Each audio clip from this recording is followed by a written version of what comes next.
எல்லாருக்கும் வணக்கம். இந்த சென்ட்ரல் கவர்மெண்ட் எடுத்த இந்த முடிவு வந்து உண்மையிலே ஒரு நல்ல விஷயந்தான், நல்ல மூவ் தான். கண்டிப்பாக இது வந்து உண்மையிலே நம்ம நாட்டுக்கு ஒரு தேவையான, ஒரு துணிச்சலான, வரவேற்கக்கூடிய ஒரு முயற்சி தான். கண்டிப்பாக இது நம்ம நாட்டோட பொருளாதாரத்தை வளர்த்து விடும் அப்படின்றதுல எந்த சந்தேகமும் இல்லை. ஒரு நோக்கம் பெருசாக இருக்கும்போது அதுக்கான பாதிப்புகள் கொஞ்சம் இருக்க தான் செய்யும். ஆனால் என்ன ஒன்று, அந்த பாதிப்புகள் வந்து அந்த நோக்கத்தோடு அதிகமாகிடக்கூடாது அப்படின்றது தான் நம்ம பார்த்துக்கணும். சில விஷயங்கள் நம்ம தவிர்த்திருக்கலாமோ அப்படின்ற ஒரு சின்ன ஃபீல் தான்.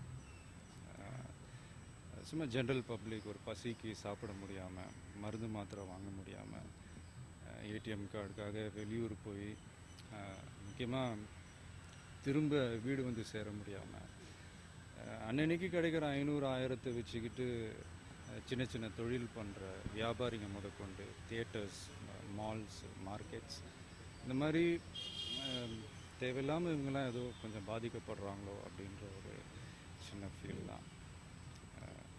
அது மட்டும் இல்லை, நான் நியூஸ்லலாம் நிறைய விஷயம் பார்த்தேன். உண்மையிலே மனசுக்கு ரொம்ப கஷ்டமாக இருந்தது. என்னென்னா, ஒரு பேத்தியோட கல்யாணத்துக்காக ஒரு பாட்டி வந்து ஒரு இடத்த விற்று அந்த பணத்தை கொண்டு வராங்க. அந்த பணம் செல்லாது அப்படின்ற அவங்க கேள்விப்பட்ட உடனே தற்கொலை பண்ணிக்கிற அளவுக்கு போயிருக்காங்க. ஒரு ஹாஸ்பிட்டலில் வந்து ஒரு நியூ பார்ன் பேபி, அந்த குழந்தைக்கு ஏதோ ஒரு பிரச்சனை, அது ட்ரீட் பண்ண முடியாமல் அந்த குழந்தை இறந்து போயிருக்கு. ஸோ இந்த மாதிரி சில விஷயங்கள் வந்து கொஞ்சம் அவாய்ட் பண்ணியிருக்கலாமோ அப்படின்றது தான். ஒரு நாட்டில் ஒரு 20% பணக்காரங்க இருப்பாங்களா, அதில் ஒரு குரூப் ஒரு சின்ன பர்சன்டேஜ் பண்ணுற தவறுகள்னால மீதி இருக்கிற 80% மக்கள் அவங்க என்ன பண்ணாங்க. நான் திரும்ப திரும்ப சொல்கிறேன், இது வந்து இது வரைக்கும் யாரும் பண்ணாத, யாரும் பண்ண யோசிக்காத ஒரு சிறப்பான பெரிய முயற்சி தான் அது. அதில் எந்த மாற்றமும் இல்லை, எந்த தவறும் இல்லை.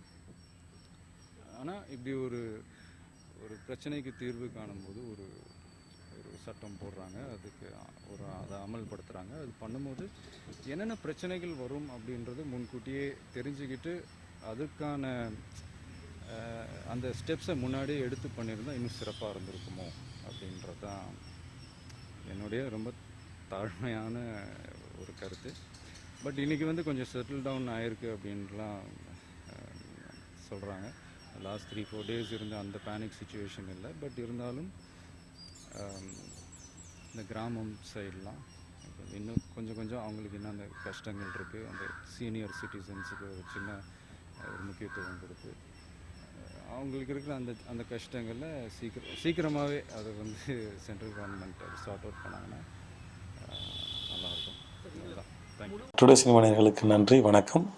Please subscribe to today cinema.